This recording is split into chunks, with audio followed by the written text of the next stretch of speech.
नमस्कार, मैं doctor Siddharth Jain, gastrosurgeon Indore में प्रैक्टिस करता हूँ। हम जीआरडी के बारे में बात कर रहे हैं और इसमें जब हम एंडोस्कोपी करते हैं तो हमको ऐसे लक्षण मिलते हैं कि जो पेट का एसिड है वो आपकी फूड पाइप में ऊपर आ रहा है और उसकी वजह से कुछ चोट पहुँचा रहा है। देखिए, इसके लिए आपको हमारी बॉडी की कुछ फिजियोलॉजी समझनी पड़ेगी। आम तौर पे कोई इंसान जब खाना खाता है, खाना आपके मुंह से आप चबाते हैं, मुंह में सलाइवा जो थूक कहते हैं उस खाने में मिक्स होना शुरू हो जाता है। हम चबा चबा के खाना खाते हैं, खाना आपकी अन्न नली से नीचे अमाशय तक, दैट इज स्टमक तक जाता है और ईसोफेगस और स्टमक के बीच में एक वाल्व होता है। इस वाल्व का काम होता है कि ये खाने को तो नीचे जाने देगा, लेकिन नीचे से जो चीज़ें ऊपर आने की कोशिश करती हैं वो ऊपर आने पर ये बंद हो जाएगा, ये ऊपर चीज़ों को आने नहीं देगा। नेचर ने इस तरीके से हमें बनाया है।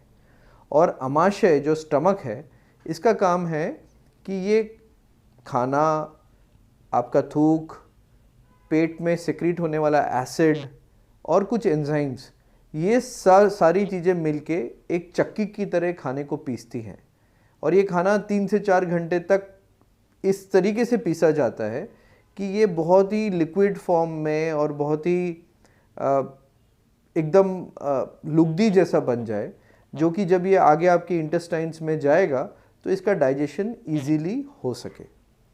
अब अगर आपका ये वाल्व ढीला हो गया है, और ये वाल्व सबसे ज़्यादा ढीला होने के कारण क्या होते हैं?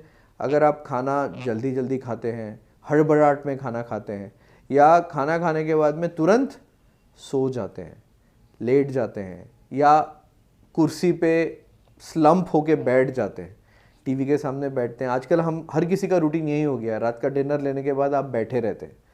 तो जब ये सब चीज़ें होती है तो वाल्व ढीला हो जाता है और नीचे का एसिड जो नॉर्मली आपके डाइजेशन के लिए बहुत इंपॉर्टेंट है, आपके खाने को गलाने के लिए ये एसिड बनाया गया है नेचर के ज़रिए, ये एसिड और खाना ऊपर आना शुरू हो जाता है और जब ऊपर आता है तो ये अन्न नली को चोट पहुंचाना शुरू कर देता है। इसमें छोटे छोटे छाले बना देता है, यहाँ तक कि बहुत लंबे समय तक जब ये होता है तो कुछ लोगों को ये कैंसर में भी परिवर्तित हो सकता है।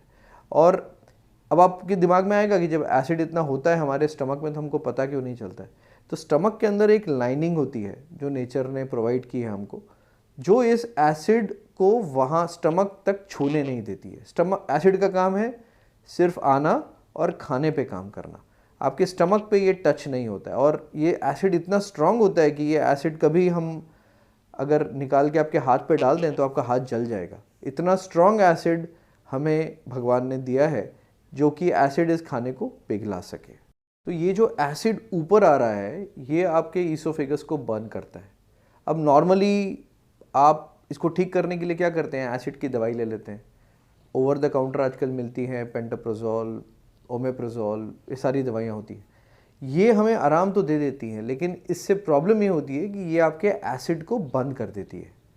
तो आपको शॉर्ट टर्म में तो आराम मिलता है क्योंकि एसिड नहीं होगा तो जलन नहीं होगी, जलन नहीं होगी, खट्टा पानी मुंह में नहीं आएगा।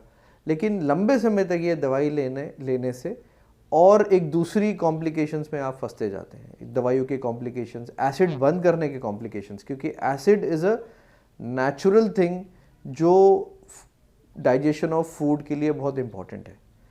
तो जब ये एसिड बार बार ऊपर आता है तो इस चीज़ को हम जीआरडी बोलते हैं। थैंक यू, धन्यवाद।